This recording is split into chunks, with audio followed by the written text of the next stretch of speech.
में रहते हैं, उस देश का अपना एक संविधान होता है, यहाँ एक कॉन्स्टिट्यूशन बनाया गया है, कुछ लॉज बनाए हैं, कुछ रूल्स हैं।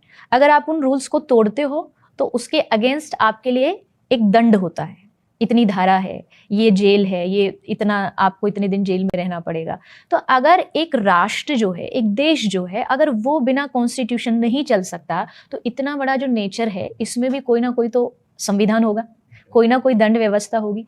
तो वो जो दंड व्यवस्था है उसको हमने नर्क और स्वर्ग का नाम दे दिया है कि अगर आप रूल्स तोड़ते हो तो आप नर्क जाओगे, और अगर आप सही रास्ते पे चलते हो, अपने नियमों को सही नागरिकता जैसे नागरिक सही काम करता है वैसे ही आप स्वर्ग जा सकते हो।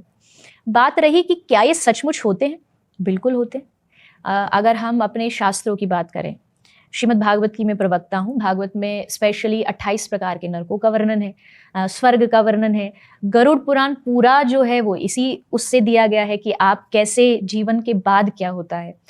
पर दिक्कत क्या है कि जब हमें इन चीज़ों को सुनाया जाता, बताया जाता है तो हम उन पे फोकस नहीं करते। जैसे आज भी भारत में परंपरा है, किसी की मृत्यु होती है तो घर में गरुड़ पुराण का पाठ होता है, लेकिन उसको कोई ध्यान से नहीं सुनता।